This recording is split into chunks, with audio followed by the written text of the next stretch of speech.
తుఫాన్ అయితే స్టార్ట్ అయిందండి. కెరటాలు కూడా చాలా వేగంగా వస్తున్నాయి. చాలా దూరం నుంచి కూడా కెరటాలు ఎగిసిపడుతున్నాయి.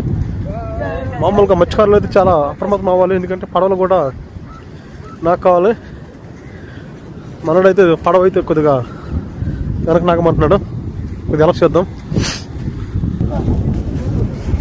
తుఫాన్ అయితే స్టార్ట్ అని చూడండి, అసలు మామూలు కాదు. గాలి వేగం కూడా చాలా వేగంగా వస్తుంది.